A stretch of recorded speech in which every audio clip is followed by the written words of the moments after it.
I want to welcome everybody to the daily cheat sheet. I want to thank everybody for their awfully kind words, except that person that gave us the 2 stars. I can't let that go. But I want to read quickly something from somebody on Truth. It was El Turbo, obviously not his real name. If that was his real name, it would be pretty damn cool. He writes, "Due to respect, you men are the backs others will stand on. You are creating something special. This is something I believe wholeheartedly. Masses are starving for the real. We've had it with clickbait and grifting. You've spoken of things I was unaware of, things I cannot research properly, or I'm too foggy to see quite clearly. You folks bring into focus, and at the very least, give me the strong starting point to research further. While we are casting wishes, let me wish you, Golan and Marcus, dude, the success your hard work deserves. Let me also wish you folks the best of health and to keep that chemistry share fresh and alive." That is lovely. Yeah, that is pretty awesome. it's what we're trying to do. Somebody said if you put something out in the ether, you might actually get this. So, Golan, as you will know, you've met many people. There are many people I haven't met. The only person I really want as a guest on this show is Adam Baldwin. Not related to the other Baldwin brothers, but yes, that's Adam Baldwin. So I'm putting that into the ether. I fanboy over. I like that. Not the president, just Adam Baldwin. I got to be honest. More interested in Adam Baldwin. Not that I'm not interested in the president of the United States, but I just, I geek out. Here's the thing. I have more access for that to happen than I do Adam Baldwin. I've asked 150 people in this town if they know Adam Baldwin. Well, I will tell you, one of the early shows that I worked on was The OC, and the creator of The OC, Josh Schwartz, was also the creator of Chuck. And so I do have at least a 6 degrees of separation to Adam, not to mention that Joss Whedon, despite the fact that he's now canceled, was someone that was very much in my atmosphere because I was at Marvel. And of course, Firefly is also Adam Baldwin. So, talk to me offline. Let's see what we can do. I've already spoken to you about it, Golan. Stop just plugging your. Yeah, but this makes me sound cool when I say it on camera. Come on. No, we've got it. You're plugging. Okay, let's get to something right away that we've missed. And again, best Secretary of State of any lifetime. And Marco Rubio putting the Muslim Brotherhood as a terrorist organization. However many years the Muslim Brotherhood has been around, Golan, this is something they should have been named. No question. The fact that it took this long is, I want to say it's shocking, but somehow I am not shocked by it. We actually know that years ago, and this is all documented, you can find this information, the Muslim Brotherhood was caught by the FBI planning essentially a slow-moving coup, a slow-moving takeover of the United States. Everything that we are seeing today, in terms of the propaganda that's online, in terms of the Jewish hatred that's out there, in terms of the anti-American hatred that is being perpetrated through essentially the Muslim Brotherhood and its arms, is something that we knew of many, many years ago. And it's shocking that this has not already been designated this way. But I love that Rubio has said, all right, the fact that it wasn't done until now, the fact that we kind of dropped the ball over and over again as a country, doesn't mean we got to keep dropping the ball. And finally, some bold leadership. Not that tired old caution. This is H.R. 3883, literally called the Muslim Brotherhood as a Terrorist Organization Act of 2025. This is a bipartisan bill. Why wouldn't it be? Except for, of course, like the Rashida Tlaibs, who are probably cousins with all of those people. But beyond that, everybody is backing this push. This is really, really solid stuff, and it is about time. Before I get to Mend, are you in Joe Biden's garage? There's a bunch of files. I don't know what's going on, but there's a body in here. Is that weird? Yeah, go on Rumble and follow us there and look what I'm referring to. Mend, your thoughts. I'm building my daughter's bunk beds. Leave me alone. Nice. It's worth noting the countries that have already banned the Muslim Brotherhood. So the Muslim Brotherhood is a terrorist organization. It's they've sowed chaos throughout the Middle East. They're backed by Qatar, our new best friends in the Middle East, the ones with the biggest U.S. Army base out there. CENTCOM is based in Qatar. Here are the countries that have banned the Muslim Brotherhood: Egypt, Saudi Arabia, United Arab Emirates, Austria, Jordan, and Syria. But for some reason, a lot of the Western countries haven't gotten around to doing it yet. Yeah, what do you So notice about all those countries? And Austria, the birthplace of Hitler, added to them. But what do you notice about all those countries? Weird. Weird that it happens to be that grouping that figured it out. yeah, they have firsthand knowledge of where this all leads to. So the Muslim Brotherhood tried to overthrow the king of Jordan, the king of Saudi Arabia. United Arab Emirates wants nothing to do with them. I mean, they've sowed chaos in Syria. It's a bona fide terrorist organizations that the Muslim nations are afraid of. The This is Muslim a nations are the ones militant coming out. Islamist organization that has tentacles in over 70 countries. And that short list is the only places where it has been designated terrorist organization. Forms of it have been designated terrorist organizations, but not the father figure. It's so bizarre. Yeah, and they have a massive fundraising operation where they go to the 2 billion Muslims in the world and they go, we are the ones that are fighting the good fight. We are fighting the Jews. We're fighting the Christians. Give us money. And they raise tons of money. Okay, well said, both of you. And again, most people don't know about this. It gets passed over. The only thing we learned from the Muslim Brotherhood was when Khashoggi got killed and MBS was blamed for the killing, the atrocity of this reporter who actually belonged to a terrorist organization. Shocking again. For our listeners, I want to explain something about this, because the question that nobody asks is, why did it take so long?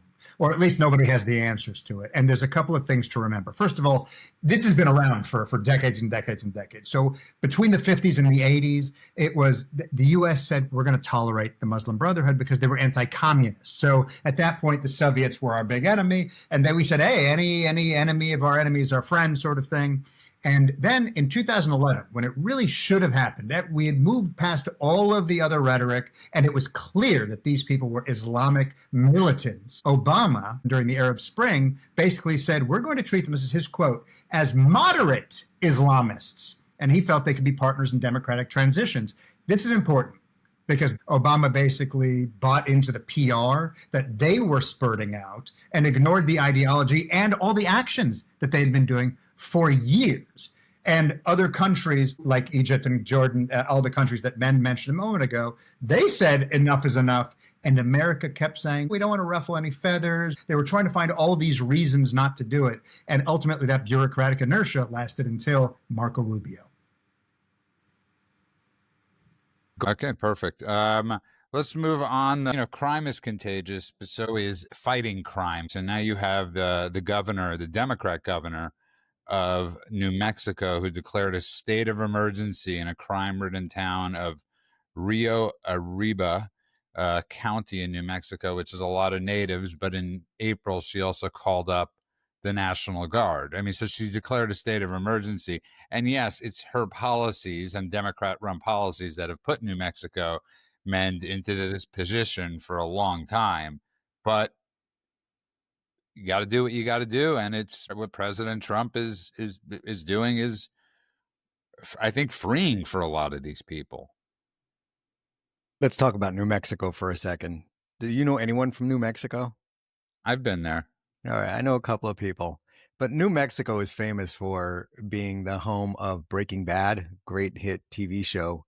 But other than that, I mean, even from the show, but other than that, it's nothing but lots of, it's a beautiful state. Let's just say that. It's a beautiful state. It's on the border. It's got a lot of Mexican heritage and there's a lot of crime. But the real takeaway is that anytime you have a liberal, let's just get rid of liberal. Let's just say anytime you have a mayor who thinks that it's more important to care for the Or governor. criminals, right? They look after the well-being of criminals over their citizens. That place goes to hell. And New Mexico is no different. Look at New York, look at Chicago, look at any of these places where they are elevating criminals over citizens. And let's just break that down. In downtown LA, the kids that live there that have to go to school every day have to walk by homeless people shooting up crackheads. When we say homeless people, homeless is the secondary thing. It's drug addicts for the most part. I agree 100%. It's a great lie. Percent of the people on the streets are not homeless. They are drug addicts that happen to be homeless. And it's also worth noting that Michael Schellenberger, who ran for governor of California. He's a journalist. He did a comparison with the Netherlands and some other countries that fixed their drug problems. They fixed their homeless and drug problem in one fell swoop, but they did that by only providing conditional housing. So if you're still doing drugs, you go into a communal housing and they help you wean off the drugs. Once you successfully wean off, then you start getting your own apartment and eventually you get your own house. Here in California, he did a study and he found that we don't have a centralized database. Forget about nationwide. We don't even have it within the state. So the city of Sacramento gives homeless guys an apartment. And then the city of San Francisco, which is next door, also gives the same homeless guy an apartment because he travels back and forth for his drug trade. So some of these guys have average of 3 apartments. Calling them homeless is misleading. It's gaslighting. It's not true. Most of them have homes. They just don't want to use it. They want to be out on the street, robbing and stealing and shooting up. As somebody that actually worked in this industry for many years, I do feel like I have a bit of authority on this subject. And it's the chicken or the egg. Oftentimes people, you're either an addict or people with mental illness are treating their mental illness with the drugs, right? So we know that certain drugs, if you're, let's say you're schizophrenic, meth might work for you. If you're this, crack might work for you. These are just self-medicating. They're doing a lot of self-medicating. There's tons, but it doesn't really matter. These statistics are all lies. Men brought up something about New Mexico before. New Mexico is a beautiful place. I actually got stuck on a mountain. I'm not kidding. You know, you take those tram rides up, and I got stuck about 6 miles up in the mountains as it was thunder and lightning, and it was like women, children first. And I got stuck with Stifler from American Pie. He happened to be up on the mountain with us. Awesome. Yeah, a bunch of young people in AA. But go on to your point that you were bringing up. This happened to me years ago. I live in Studio City where it could get really hot in the summers. And there used to be a homeless guy with a dog. And I felt terrible. I would leave my apartment, go to 7-Eleven, and I'd see him every night. And he would always say to me, I'm just waiting to get a home for me and my dog. So I was like, oh my God. So I would give him $5 or $10. I'd buy the dog food. I cared more honestly about the dog than I did him because it was one of those brutally hot summers, 100 at night. And one day I see him and he says, you're never going to guess. I got an apartment for me and my dog. I go, oh my God, that's amazing. So I didn't see it. A couple days go by, I don't see him. Day 3, I see him again. I go, what happened? I go, what's going on? Did you lose the place? He said, no, I have it. The problem is I can't get to the methadone clinic on time. And he chose the methadone or to get high over him having a house for him and his dog. And that's really the honest and brutal truth about it. Yeah, there might be some stats that report that some of these people are on drugs. In reality, it's something like 90% are on drugs. There's probably 5% that are actual families that have lost their homes and fell through the cracks, don't have some sort of safety net. And then there's just some standard people who hit bad luck and they're out there and they don't know how to get help. I knew some people like that. There are people out there that are on the cusp of falling through the cracks and don't know about the social programs that are out there to help them, which is a weird thing because if you try to look up, you just Google what do people do if they lose their house? There isn't a easy center or something that people can go to that can say, all right, here are all the programs available for you. If you need health insurance for your kids and you're unemployed and homeless, this is where you go. This is what we do for you. It's just a weird way we have it set up. It's not easily accessible. I knew someone who didn't know of the programs available to him. So there's a lot of programs, and let's be real, the homeless people out in California have phones. Yeah, no, they get everything. There's everything, and we're not even allowed to call them homeless anymore. It's like home. What's the word they use? Home. What? Home insecure, unhoused. Yeah, home insecurity. Anyway, let's move on. Trump did a ride along today with reporters around DC showing them what's being cleaned up. And he's even getting praise from CNN for the job he's doing. This is one of those things, man, if, like I said yesterday, if you argue with this at all, it's a losing But argument. they tend And to. I mean, you look at a lot of these mayors and governors, and they're calling it a fascist dictator trying to take over by sending in the army. That's their take on it. They would rather have their kids walking to school right next to people shooting up with needles and mentally deranged and insane people that are doing random attacks, slashing. Just look at New York City. They lit a person on fire on the subway, burned her to death. There are people getting slashed in the face all the time with razors. It's unacceptable. You just can't have a society where people are just getting cut up all the time on just trying to go to work. So especially like protecting your kids on the way to school. I'm laughing because it's so insane that we have to even discuss this, that we have to somehow make the case that having safe streets is a good thing. But you're seeing a lot of Democrat leaders like Gavin Newsom, who's trying to be the next president, come out and attack this guy no matter what he does. And Trump knows that Gavin's just full of it. He doesn't even take it personally. I was always wondering, how is he able to like talk to the guy when he's under attack by this guy all the time? Trump just brushes it off. He goes, he's a moron. He just I mean, brushes it he's off. also used to dealing with grifters, and Gavin Newsom is one massive grifter. Isn't he Nancy Pelosi's nephew? No, but I don't know where you. That's definitely not a. Newsom is not related to Pelosi. No, Newsom is not related to Nancy Pelosi. But If if you're you want wrong to, there, I'm going to look it up. if you want to start that rumor, you could start that rumor. That's actually true. Through marriage, I believe. She's his aunt. Yeah. Barbara Newsom was married to Ron Pelosi. That's Who correct. is Nancy Pelosi's brother-in-law, and therefore Nancy Pelosi is Gavin Newsom's aunt-in-law. Okay. Well, there you go. Not blood relation, but enough. I stand corrected. Even corrupt family, same corrupt family. They call it the scratching San each other's Francisco backs. political dynasty. but go on. But again, we were bringing up the crime, and we were bringing up Trump. Just another brilliant move. Trump doing a ride along with the media, and this is a win-win. Policies they're implementing domestically and abroad are just absolutely strokes of genius.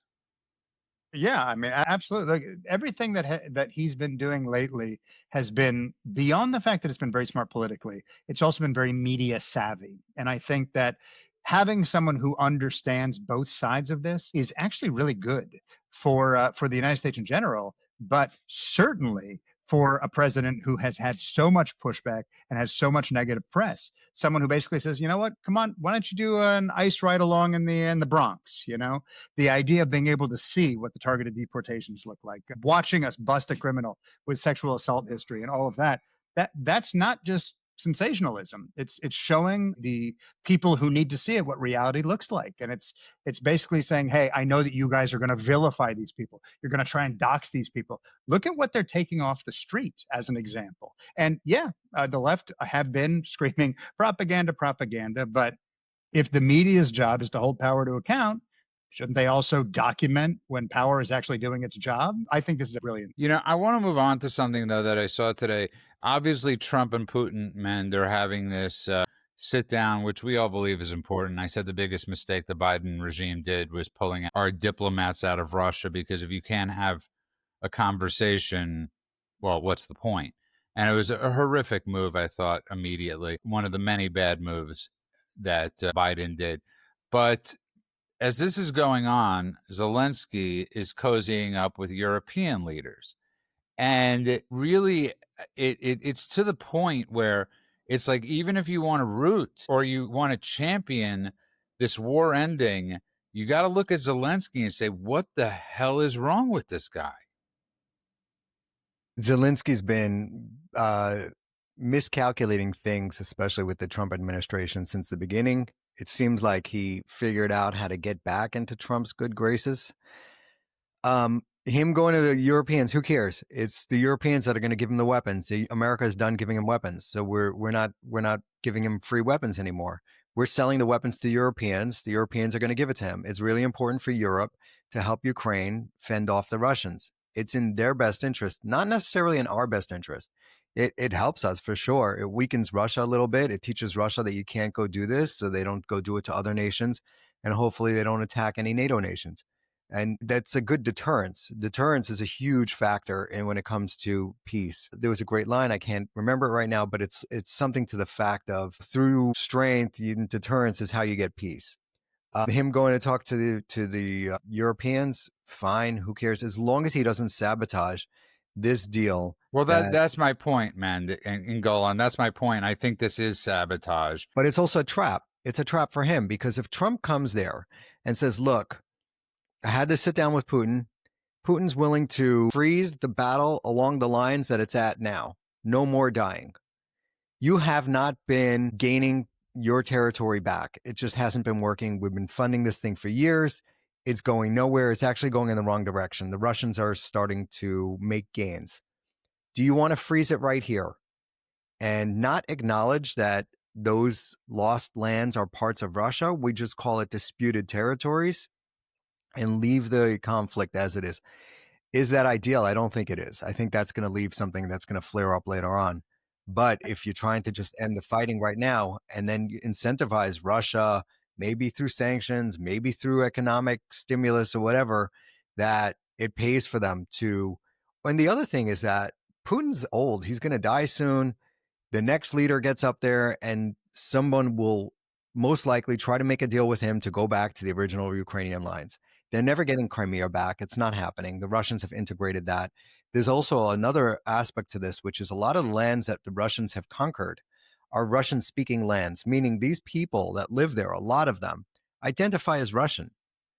They are physically in Ukraine, which is part of the excuse that Russia used when they originally went in, was that they wanted to protect the Russian speakers who they thought were being treated really badly by the Ukrainians. Whether that's true or not, it's up for debate. But that was their line. So Trump could end this thing. Hopefully Zelensky doesn't sabotage it. If Zelensky does, then Trump says, look, I tried. I'm out. You figure it out with your new European friends. You guys decide. You just sabotaged the deal that I had on the table. You don't want to do it. That's great. We're moving on. We're going to go focus on something else right now. We have a lot of stuff to do. So either way, it's a trap for Zelensky. Either he accepts this peace deal that Trump is trying to do, or he's going to have to go and deal exclusively with the Europeans, and we're wiping our hands of this thing.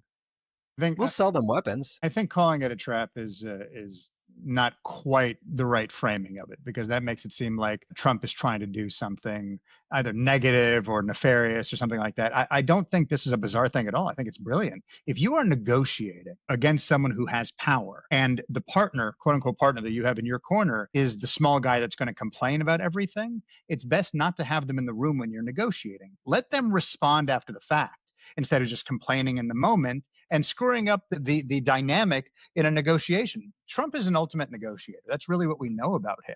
And while the critics are going to call it a dangerous exclusion, frankly, they were going to call anything Trump did bad. So we can just kind of brush that off and put it aside. The idea of saying that these two guys are going to be in the room together, Trump has already warned of severe consequences, very severe consequences was his quote. We don't know what those consequences are if Putin doesn't progress to ceasefire talks. That threat has gravity, and Iran let us know that because he said, here's a line. They crossed that line. Stay 60 days, day 61, he bombed. So we know that Trump doesn't do the empty threat thing. So that threat has gravity, and it gains legitimacy when Ukraine isn't in the room, because having them there reduces having them not in the room, rather, reduces distraction, reduces emotional posturing, and it takes a lot of the emotion out of the equation. It's basically saying here are two big, strong guys that are going to have a conversation, and the leverage that exists is Trump with the power of the United States behind him saying this isn't about Ukraine. This is about you stopping what you're doing. And when we're done having that conversation, Ukraine is going to accept it. And if they don't, like you said, then after the fact, you can have that conversation with Ukraine and say, hey, accept it or else. No, you're right. Just like what happened with the Abraham Accords. Instead of saying we're going to always include Palestine in the present, we're going to remove that conversation and we're going to go to the UAE and say, hey, do you want to make a deal? And then the little guys can bitch about it after the fact. That's okay. Here's the issue. So, Trump was on Brian Kilmeade this morning, and he said, listen, there's a 25% chance of this actually anything coming out of this, and hopefully we'll have a second conversation, and that's where the starting point is. And then at the same time, you have Zelensky saying Yeah, it's a non-starter, no land swaps. What this guy, what we've given him and the support we've given him, at a certain point, the people of Ukraine are going to have to say to themselves, and I get it because he put in martial law, he's there for as long as this is going on. The guy's got to shut up. The dude's just got to shut up. Did he learn nothing from that Washington meeting? And I'm one of those people that wants to defend Ukraine. I truly am. But how do you defend it when this guy keeps on meddling in the middle of things? Have a little faith in Trump that he's not going to screw you over. But that's the Plain and point. You simple. cut through the noise and you reset the terms. It's not about ignoring Ukraine. It's about reshaping the negotiating table so that Ukraine can't dictate terms by virtue of presence alone, right? It's streamlining. It's not sidelining. Let me just rephrase something. So maybe it's not a trap, but it's a win-win. He goes in there, This I he agree talks to with. Putin, they hammer something out. He goes back to Zelensky, he goes, listen, we got this deal. I want you to come back to another summit, me, you, and Putin. We're going to sign this thing. Zelensky goes, yes, great. The war's over. It's over. Zelensky says no. Trump says, all right, well, then go figure it out with your European friends. I'm wiping my hands of this. I'm walking away. You figure it out. He'll impose Got a deal. crazy. You chose not to take Right. it. Yeah. Right. And he'll impose some crazy sanctions on Russia. There will be heavy penalty for the Russians to pay. The Russians don't want that. I mean, the Russians are like a mobster family. That's what it is. The guys running Russia are a bunch of gangsters. They like money. They're really not interested in these prolonged wars. They don't give a shit about the soldiers dying. That's not it. They wanted, I think it was the resources, resource rich areas in Ukraine, which they view as former Soviet Union, and it's rightfully theirs. They wanted to take it back. Let me just say, by the way, one thing before we close out. I don't think that term you're using sums who they are enough, because we both grew up in Brooklyn. We both, Mendy and I, when obviously the Italian mob ran Brooklyn and the Russians then came and invaded, and they took gangster to a whole new level. You know, literally the thought process of the Russian mob was so much different than the Italian mob. To them, worst case scenario, they ended up in prison. It was better than being in a gulag or Siberia. It's not the same. And I'm not, man, that's the only correction I have on the mob type thing, because there's gangster and then there's totally the Russian gangsters and a Russian gangster. Yeah. Yes, it's anecdotal data of living in Brooklyn, but Lord knows, go on Brighton Beach and certain parts. I mean, you've seen the Lord of War.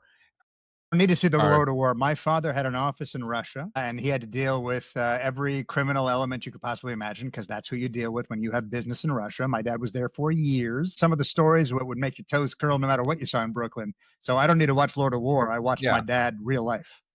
I want to move on, though, to another contagious thing. There's a school board in California that is now banning women and men playing in the same sports, and great for this school board in California. It goes back to this conversation we had the other day where you brought up that 4 million Republicans voted, and if we actually had a real census in this area in California, we'd gain so many seats. I don't even know what Gavin Newsom is really referring to as far as that he's going to do redistricting, because if he does redistricting, Trump could actually call for a census immediately.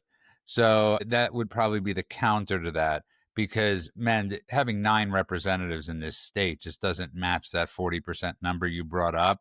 But what we're witnessing is places like this changing their policies. It's so funny. I've said this before. For the people who were shrieking for the last 4 years under the previous administration, an attack on our democracy, everything was an attack on our democracy. Look at California, look at Chicago, look at all of these states that are Democrat run, that have gerrymandered their maps so badly that, for example, here in California, 40% of the population voted Republican. They voted for Trump, and they only have 12% representation in Congress. That's because of these crazy maps that the Democrats have drawn up, and he's threatening to do it more. I think it needs to be done more. I think what needs to happen is they need to push this thing over the line where it gets challenged, brought to the Supreme Court, and then either the Supreme Court or Congress has to codify something that is way more fair than the system that we have now. Because right now, like Pritzker was saying in Illinois, oh yeah, we have a board that decides how to chop up these districts. And they've look at district, I think 17 in Chicago, in Illinois. It's like this long, skinny thing that just grabs as many Democrat voters while, boxing out all of the Republicans to get another blue district. So they need a better system on how that's done. A simple grid across the country would be better than what they have currently. And this is just insane. And it feels like one of those things, when my kid was younger, she would throw these like temper tantrums every once in a while. And she needed to get to the point where she broke down and cried in order to get over it. You know what I mean? It's like the fetching stage, the irritable stage had to lead to a breakdown, and then you could get through to the other side. I feel like we have the same thing here. We have a whole bunch of man children that have cut up and divided up this country in ways that is completely undemocratic. And we need to get to that point where they just have a mass hysteria, flip out, bring it up, and then either codify it in Congress or the Supreme Court needs to rule on this thing. And the funny thing is that there are a lot of states that are carved up like crazy. California, for that threat to be coming from California, is crazy, because California is one of the few states that actually legally limits gerrymandering. There's a criteria that was put in place a number of decades ago where they basically say there's all sorts of criteria. They have to have the equal population, et cetera. But the big one is you cannot gerrymander with the intent of favoring or discriminating against a political party or a candidate or whatever. And so if they were to attempt to do this in California, and there are ways to do it, you can over concentrate urban Democratic voters, you could, pack and crack the Republican voters, whatever it is, it would all be illegal under California law. So the emptiest of empty threats, or is he saying I'm going to throw out the rule book and break the law? I don't even understand what the threat is in California specifically. Nobody does. I mean, listen, I'm going to quote President Trump yesterday, said it's a waste of time to work with Democrats on Capitol Hill, and the Democratic Party is led by insane people. That pretty much sums it up. You can't have, as I always say, a conversation with somebody that's a patient in a mental institution. And trying to deal with this stuff is just insane. I'll just lead it with this: is I was YouTubing, and I've met him quite a few times, and I talk about alcoholism and mental illness, and especially untreated mental illness and untreated alcoholism or addiction. You're witnessing a lot of people in the Democrat Party, I don't just mean the leaders, suffering from this mental illness. And I was listening to Mark Maron, who used to have a pretty big podcast, and he just canceled it. And I'm listening to him do this interview, one with Howie Mandel and one with a few other people. And he's the perfect example of this go on. He's railing on people for coming out and making jokes, he's a comedian and making jokes about the left and words that men will bring up sometimes. And he's like, they're down. You don't still need to be kicking them. And I'm thinking to myself, that's what you did. That's what the left has done to the right for God knows how many years. We were down and you kept on kicking us. They literally did put their knees on the conservative movement's throat. And this isn't like one case. This is cases upon cases upon cases of them doing that.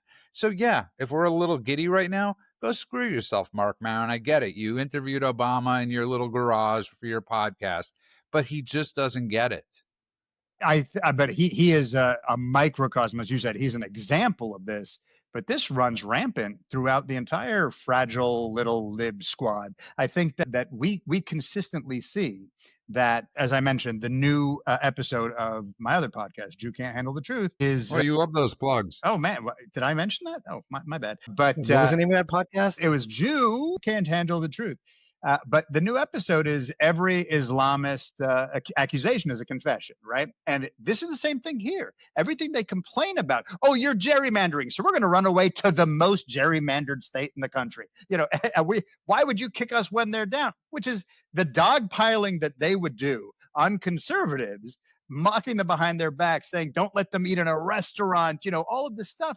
It's the exact same thing they were doing. So the constant kind of bully behavior wrapped in therapy speak is something that is 100% across the board within that world, except here, if it comes around, and sometimes it does, I will admit, sometimes there is a tendency to say, hey, libtard, like you earned this little tease.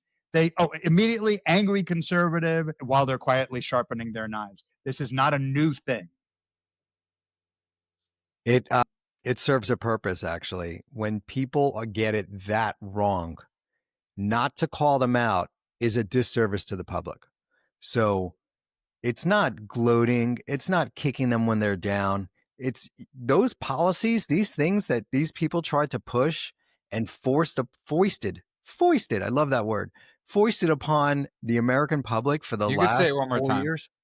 Foisted. And Got it's it not from 4 years. Larry David. Mend. It's not 4 years. I want to remind you, as Obama's IRS that went after Tea Party people, went Yeah. after conservatives. This is You're not right. a new thing. This has been going on since Bush left office. This has been their game plan. And I say that since Bush left office because I don't lump Clinton into the same boat. I simply do not. I'm a firm believer of fighting fire with fire. So they come after you with that stuff. I'm not saying go after them by deplatforming and all that, but shaming, public shaming, and proving the best. Trump said this right before the election. He goes, my best revenge will be a thriving economy and a strong nation. That'll be my revenge. They were like, oh, he's going to take revenge on everybody. And he goes, that's my revenge. And that is true. Like when he shut down the border after the Democrats for 4, 8, 12 years said they couldn't shut it down without Congress approval. And Trump shut it down within 2 weeks. When they are deporting all these people, cleaning up these cities, making these trade deals, he's just showing everything that they did and they said was all bullshit. It was wrong. It was bullshit. It was terrible for the country. And he's proving them wrong by doing the opposite and succeeding at it. And that is it. Success is the best revenge. And Golan, I just brilliantly said, man. I want to add one thing to that, which is you said public shaming. I want to say it's not just public shaming. They cancel speakers at universities. They disinvite people. Cancel would be a good thing. How about attacking? You're absolutely right. The amount of security that's like Ben Shapiro went to Cal State. I think it was UCLA or one of these places, and he needed security like you were coming off the mound. But how about this? There was a study done. I just read about this. Newsbusters study done on the Late Show, Stephen Colbert's show that's now going away. And since 2022. There were 176 political guests on the show. There was only one conservative that appeared over those 176, and that conservative was Liz Cheney. So this is talk about not even canceling. It's just one-sided across the board, canceling voices. It's an unbelievable thing when those people complain about cancel culture or complain about how they're being silenced. This is like everyone again talking about Gaza, where all you hear about is Gaza, and then everyone's like, "Can you believe we can't talk about Gaza?" It's a nonstop hypocrisy that drives me up a wall. And if you want to know where it leads to, Canada canceled a Yazidi girl's speech at a university. She was a captured slave that was freed, and they canceled her speech at the university because they said it would stoke Islamophobia. Jesus Christ. Think about that. That's where these idiots go. That's where it leads to. And then it leads to here. And for the record, there are certain things oftentimes we'll get wrong on the show, but it's never usually statistics. That's something we like to pride ourselves on, is getting statistics. So yeah, yesterday I was right about Matt Gaetz, his brother-in-law. Today I'm wrong about the Nancy Pelosi thing. Totally cool with that. I love being wrong, but I was watching this quick clip of the Patrick Ben-David podcast, and one of his podcast guys on that platform on his show was grilling Katie Hopkins. I didn't understand really. I'm not sure why he was doing it. He's usually a defender of certain things, and he's just grilling Katie Hopkins, who's a brilliant woman. And he's saying to her about the UK, he's giving like anecdotal data of the numbers go on of the exponential growth of Muslims that'll be there by 2050. And he's showing about the armed police, right? So she's like, have you, honey bun, however she's like talking to him, like, have you been to like Wales? Have you been to these cities? It's not 6%. And and then he's saying, well, they're armed. I want to ask you guys a question. Of the United Kingdom, of their police force, how many do you think are armed? I think they carry whistles. Yeah, I thought it was batons. I think the joke about the whistles. UK police is stop, or I'll say stop again. Yeah, that one. 6%. And he was accusing her of being a clickbaiter. He was accusing her of stirring up supposedly non-controversy. And who was it that was accusing her? It was one of the people on Patrick Ben-David's podcast. Patrick Bet-David. How Bet-David? I know he's not the son of David, but would that make him the daughter of David? Well, he's Assyrian. I think it means the same thing, but he's originally from Iran, but of the original religion of Iran, Assyrians, which the Persians have pretty much decimated. Yeah, just so people understand, when you hear the name Ben in Israel, in Hebrew, in the name, it means the son of. So Bet would mean the daughter. That's your Israeli history or English lesson for the day. Golan, last thing I wanted to say is, and I was just thinking about this. Wait, can I answer this first? Go on, Golan. We want to hear the professor. I just want to say real quick, Katie Hopkins is someone who says a lot of very important things. Sometimes she says them in a way that is not as gentle as it could be. She definitely has used some of that rhetoric that people love to specifically target, like when she says the Muslims are swarming like cockroaches. I remember that was a thing she wrote in The Sun. Okay, maybe it's the wrong terminology, but what she is pointing out is that there is a problem in the UK where the Muslim communities are linked to terrorism, and people get on her as if that is a lie, as if, oh, you are over exaggerating, you are overstating it. In the end, there are 2 billion Muslims worldwide. It's 26% of the global population. According to certain sources, 15, 20, 30% of Muslims worldwide are radicals. And if you're talking about 2 billion people, you're talking about an astronomical number, and that number can't be ignored. So while she may sometimes use terminology that's wrong or terminology that can be frowned upon, we can't ignore that what she's saying must be paid attention to. That's it.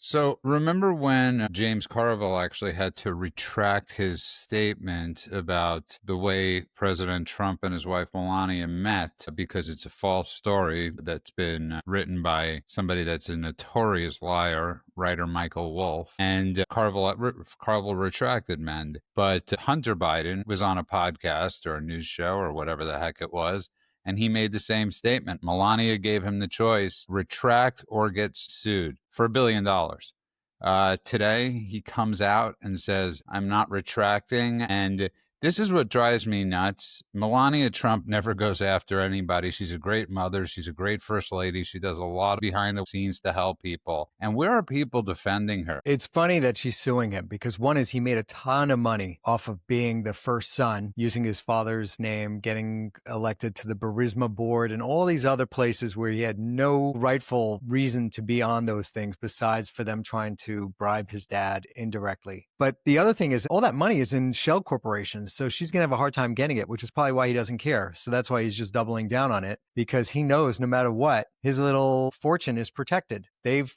locked that stuff up. They've protected it. And I don't think it's going to be easy for Melania to get her hands on it. I don't actually think, man, she's going for the money. I think she's suing for the point of it. Doesn't matter. Doesn't matter. The money is what stings. No, everybody says it's not about the money. It's always about the money. Money is what stings. I'm going to have to disagree with you on this. I think him being found guilty in a civil case. Worse than him being a whore crackhead? I mean, seriously. Yeah, you know what? Can I tell you something? It goes to that we will not be pushed around. So this is what it comes down to. Like Adam Schiff and all these people that have spread lies, rumors, and gossip for so many years. It's basically a threat to other people coming out and being malicious with lies and slander and libel against somebody that's never done anything to anybody. Yeah, look, go after him, get that conviction. I don't think it'll do anything to his reputation. No, not to his, but I'm just saying to protect for the future. Yeah, no, I think it's a good thing that she's doing it. I just hope she gets his money as well. I hope she could hit him where it hurts. And I got to be honest, I don't know if he's smart enough to set up Shell Corporation. But whoever's doing it for all of them, I mean, because they've done it for all of them, where the dad was getting tons of money from China and it would all go through these shell corporations. You remember him complaining about having to give 10% to the big guy. Yeah. Yeah. So if he has to give 100% to Melania, that would be great. Yeah, force him to conceal where that money is. That would be great. The DOJ could actually now do a deep dive if he says he doesn't have the money and find those shell corporations. So you might get the best of both worlds. Yep. Just agreed. a thought. And because it really upset me that she is like a modern day, I don't even want to say Jackie O, but if she was any other first lady, as we've brought up, she's never been on the cover of Vogue. She's a spectacular woman, spectacular mother, spectacular first lady, and it's horrific that she will never get the credit. The hottest first lady we've ever had. That's Image goes a long way. Listen, if you have a fat slob who's just sloppy with zero self-control, just scarfing down ice creams every night and 450 pounds, that's not a good look. You always got to take it to the to that level. But I just think it's fantastic. Love the lady, love the family. Okay, I want to thank everybody that's been listening to the show. I want to thank everybody that's been downloading the show. And we hope you enjoy it. We hope you enjoy our takes on things. Sometimes we hit, sometimes we miss. And as I said to somebody yesterday, I'd rather do this and not use ChatGPT and to come up with our creativity. I feel like it just stifles it. So you could find this everywhere. You can find this on Spotify. You can find us on Apple Podcasts. Give us that 5-star review. You can find us on Substack at The Daily Cheat Sheet. Find us now on Rumble at The Daily Cheat Sheet. Also YouTube at The Daily Cheat Sheet. Instagram at The Daily Cheat Sheet. Everywhere The Daily Cheat Sheet except for X. And Truth, you can find us at The Daily Cheat Sheet. But X, you can find us at TD Cheat Sheet. And on that note, I want to wish everybody a good morning, afternoon, and night world, wherever you are. God bless you all.